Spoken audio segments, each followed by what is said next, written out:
بسم اللہ الرحمن الرحیم۔ مختصر احکام۔ تیمم۔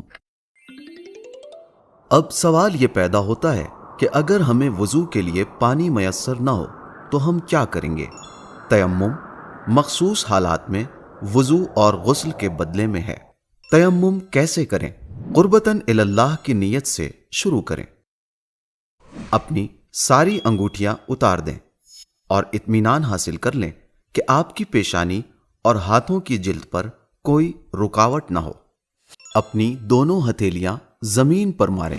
سر کے بال کے اگنے کی جگہ سے اپنی پیشانی اور ناک کے اوپر اور بھووں تک دونوں ہتھیلیاں پھیریں۔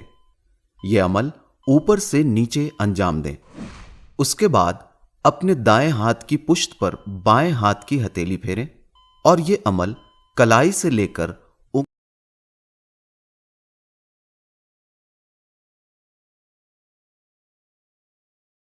انگلیوں کے سرے تک انجام دیں۔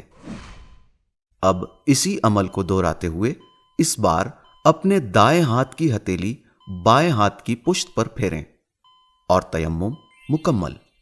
دیکھا کتنی جلدی اور کتنا آسان عمل ہے۔ لیکن سوال یہ ہے کہ تیمم کس چیز پر کریں؟ آپ زمین، مٹی، ریت اور پتھر پر تیمم کر سکتے ہیں۔ جپسم، اینٹ، ڈھیلے اور جمے ہوئے گرد و غبار پر بھی تیمم کیا جا سکتا ہے، بشرطے کہ یہ گرد و غبار خالص مٹی کا ہو۔ اہم بات یہ ہے کہ آپ کے ہاتھوں پر اس کے نشان دیکھے جا سکیں۔ برائے مثال سنگ مرمر جس پر کوئی گرد و غبار اور دھول مٹی نہ جمی ہو، اس پر تیمم کرنا درست نہیں ہے۔ تیمم کے لیے استعمال ہونے والی چیز کا پاک اور صاف ہونا ضروری ہے، اور یہ بھی ضروری ہے کہ وہ چیز غصبی نہ ہو۔ اگر مذکورہ چیزوں میں سے کوئی بھی آپ کے دسترس میں نہیں تو آپ گارے پر بھی تیمم کر سکتے ہیں۔ اگر وہ بھی میسر نہ ہو تو آپ گرد و غبار لگی ہوئی کوئی بھی چیز استعمال کر سکتے ہیں، جیسے وہ کپڑے جن پر دھول مٹی جمی ہوئی ہو۔ تیمم کب کریں؟ پہلی صورت یہ ہے کہ جب غسل یا وضو کے لیے پانی ضروری مقدار میں مہیا نہ ہو اور نماز کا وقت نکل جانے سے پہلے ہمیں پانی ملنے کی کوئی امید بھی نہ ہو، تو ایسی صورت میں ہم تیمم کریں گے۔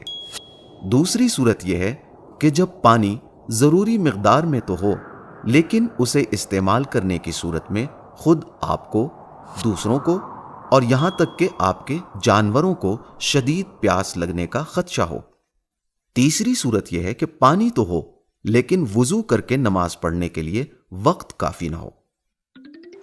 چوتھی صورت، پانی ضروری مقدار میں ہو لیکن ہم کمزوری، اپنی جان کے خطرے یا پھر اپنی یا اپنے رشتہ داروں کی آبرو کے تحفظ کے پیش نظر اسے استعمال نہ کر سکتے ہوں۔ پانچویں صورت یہ ہے کہ جب پانی کے استعمال سے آپ کو کوئی غیر قابل برداشت اور مشکل صورتحال سے دوچار ہونے کا خدشہ ہو۔ چھٹی صورت، جب پانی کا استعمال آپ کے جسم کے لیے نقصان دہ ہو۔ ساتویں صورت مخصوص حالات سے متعلق ہے، جب جسم کے کسی حصے پر مرہم پٹی وغیرہ ہوئی ہو۔